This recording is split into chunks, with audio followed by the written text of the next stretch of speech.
నేను చంద్రబాబు నాయుడు గారికి,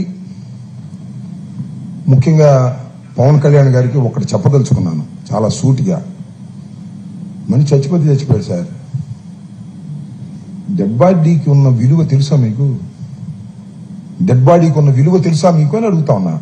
మిస్టర్ పవన్ కళ్యాణ్ గారు, మిస్టర్ నారా చంద్రబాబు నాయుడు గారు, యుద్ధంలో ఎవడైనా చనిపోతే డెడ్ బాడీని తీసుకొస్తారు. అమెరికాలో ఎవరైనా చనిపోతే మన బంధువులు డెడ్ బాడీని తీసుకొస్తారు సార్. వారం రోజులైనా 10 రోజులైనా తీసుకొస్తారు. విమానం యాక్సిడెంట్లో చనిపోతే ఆ సీట్లో ఉన్నటువంటి ముద్దనైనా తీసుకొచ్చి ఖననం చేసుకుంటారు. ఆ సీట్లో ఉన్న ఎముకల్ని తీసుకొచ్చి ఖననం చేసుకుంటారు. సాయి కృష్ణ యొక్క బాడీని అప్పచెప్పకోకుండా తల్లి ఆవేదన తీర్చలేదే, ఈ ధర్మమేనా పవన్ కళ్యాణ్ గారు? అదే వంటి క్రిమినలా? అంటే బూడి చేసేసి బూడిని కూడా తల్లికి ఇవ్వకోకుండా, డెడ్ బాడీ ఇవ్వకోకుండా అతను క్రిమినల్ అని చెప్పేసి మీరు మాట్లాడుతున్నారంటే అసలు మానవులేనా మీరని అడుగుతా ఉన్నా. మానవత్వం ఉందా అని అడుగుతా ఉన్నా. అదేమంటే 14 ఏళ్ల యువతిని రేప్ చేశాడు అంటున్నారు. ఎవరు? చనిపోయి బూడిదయ్యాడా, శవమయ్యాడా, కుళ్ళిపోయాడా, పాతి పెట్టారా తెలియనటువంటి ఒక 25 ఏళ్ల యువకుడి గురించి నువ్వు మాట్లాడుతున్నావు. అప్పుడు 14 ఏళ్ల యువతి వాళ్ళ 24 ఏళ్ళయి చెప్పింది, ఒట్టిదేనండి, మా బావండి, నన్ను రేపు చేయలేదండి అని చెబితే నీకేం సిగ్గు ఉంటుందా? మళ్ళీ పదే అంటున్నాడు, పైగా మాలేసుకుని అంటున్నాడు పవన్ కళ్యాణ్ గారు. ఏమైంది ధర్మం అనేది?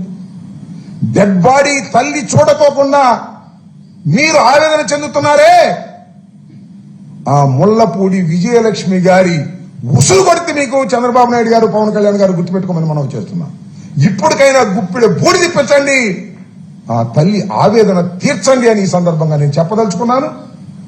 ఇంకా కూడా మీరు అదే డబాయింపు సెక్షన్, అమరావతిలో రాళ్లేంచి డబాయిస్తారు, లేదు లాకప్ డెత్ అయిపోయిన తర్వాత దాన్ని డబాయిస్తారు, మా మీద కేసులు పెడతారు. ఇంకా ఈ లాకప్ డెత్తులు ఎవరన్నా పొలిటీషియన్స్ కూడా ఇరికించి పెడతారో నాకు తెలియదు. వైసీపీ వాళ్ళు ఇంత దారుణంగా మీరు వ్యవహరిస్తున్నారు, ఇది సరైనటువంటి పద్ధతి కాదు. ఏది ఏమైనా ఇంకొక మాట చివరిలో చెప్పదలుచుకున్నాను. ద స్పెషల్ ఇన్వెస్టిగేషన్ టీమ్ కి నేను this representation has given just now. నేను మళ్ళా రిజిస్టర్ పోస్ట్ లో కూడా పంపిస్తాను.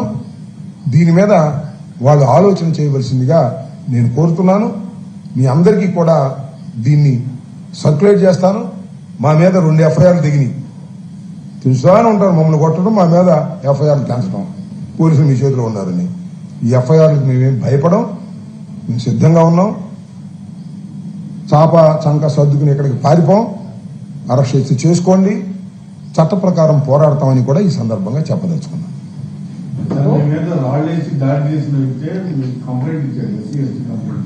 అదే టీవీలో క్లియర్ కనపడుతుందబ్బా, ఆ రాయటం క్లియర్ కనపడుతుంది. చూడండి, మీరు కళ్ళుంటే చూడండి. చంద్రబాబు నాయుడు గారు కళ్ళుంటే చూడవయ్యా.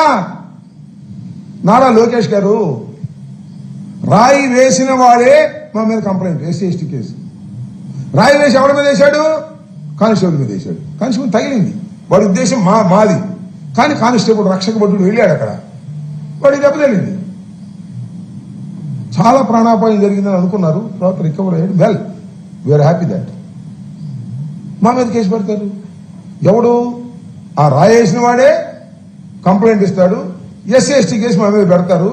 SC/ST కేసు పెడితే 1 నెల రోజుల్లో 15 రోజుల్లో లోపల పెట్టచ్చు అని పెట్టుకుని ఏం చేస్తారా? మమ్మల్ని ఏం చేస్తారు? ఉండడానికి సిద్ధపడుతున్నాం.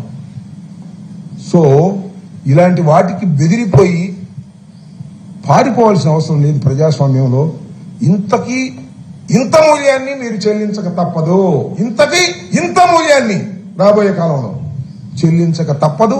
రాష్ట్రంలో ఉన్నటువంటి 5 కోట్ల ప్రజానీకం, including your party people is also observing. People are also observing. ఏది న్యాయమో ఏది ధర్మమో వాళ్ళ మనసుకు తెలుసు, బయటపడకపోవచ్చు. తెలుగుదేశం వాళ్ళకి కూడా తెలుసు. మేము అక్కడికి వెళ్ళింది తెలుసు, మా రాళ్ళేసింది తెలుసు, మేము ఎవరిని తీసుకెళ్లలేదు రాళ్ళేయటానికి అది తెలుసు, మా కార్లు పగిలగొట్టింది తెలుసు.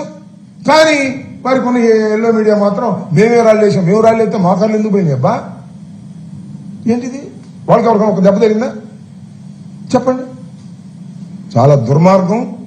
ఈ దుర్మార్గాలు కలకాలం సాగవనే విషయాన్ని కూడా నారా చంద్రబాబు నాయుడు గారు గుర్తుపెట్టి డబాయిస్తున్నాడు. చంద్రబాబు నాయుడు గారు ఇంకా డబాయిస్తున్నాడు. ఇందాక ఎక్కడ డబాయిస్తున్నాడు చూస్తున్నా. రైతులు ఆవేదన ఉంటే వాళ్ళు దగ్గరికి వెళ్తే వాళ్ళు తిరగబెడతారా? వాళ్ళేంటి ఆవేదనలో ఉన్న రైతులు వేరు, వాళ్ళ దగ్గరికి మేము వెళ్తున్నాం. వీళ్ళే ఉంది మధ్యలో మట్టి అమ్ముకునేవాడు. వీళ్ళందరినీ పోగేశాడు. దుష్టశక్తులు అందరినీ పోనేసి నారా లోకేష్ గారు చేస్తున్నటువంటి పని ఆయన నియోజకవర్గం కాబట్టి ఇది దుర్మార్గం అని కూడా మరొకసారి చెప్పదలుచుకున్నాను.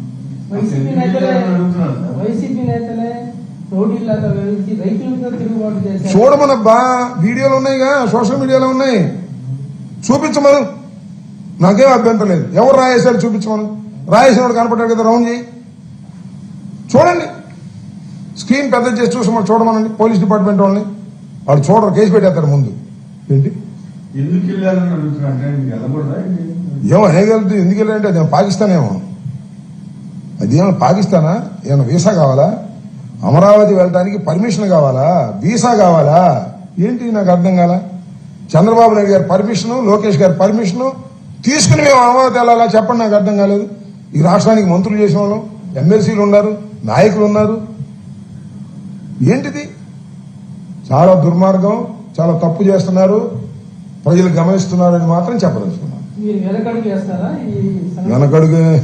వెనకడుగు వేస్తే ఈ కర్మంత ఎందుకు? వెనకడుగు వేసే ప్రశ్న లేదు.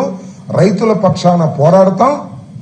అమరావతిలో జరుగుతున్న దోపిడీని ఎండగడతాం.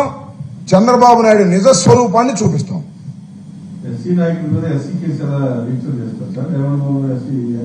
చేశారా? నేను చూడలేదు. డైమండ్ పేరుందా ఎస్సీ యాక్ట్ లో? 10 మంది సంగతి సరే, డైమండ్ పేరుందా? అంటే డైమండ్ ఎస్సీ గారు అనుకున్నారేమో, వాళ్ళకి తెలియదేమో. లేకపోతే ఏముందిలే, లోకేష్ చెప్పాడు కదా డైమండ్ పెట్టేమన్నారేమో. బుర్ర అప్లై చేయట్లేదు అంతే. లోకేష్ చెప్పాడు డైమండ్ బాంబు మీద. ఇంకా నయ్యం, డెడ్ బాడీ దొరకలే. నేను అనేక సందర్భాలు చెబుతున్నా, డెడ్ బాడీ దొరికితే మర్డర్ కేసు పెట్టేవాళ్ళు. ఇంకేమైనా అవకాశం ఉంటే ఈ లాకప్ డెత్ లో కూడా పెట్టేస్తారు. ఉన్నామని ఏంది నాకు అర్థం కాలే. ఇంత అడ్డగోలా, ఇంత పోలీసింగ్ ఫెయిల్యూరా ఇప్పుడైనా ఉందా రాష్ట్రంలో?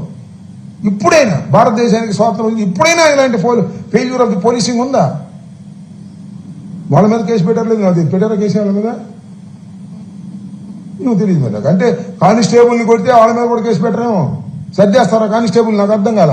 మీ డిపార్ట్మెంటు, మీ మనిషి, రక్షక భటుడు తలకాయ అయిపోయింది, నో యాక్షన్.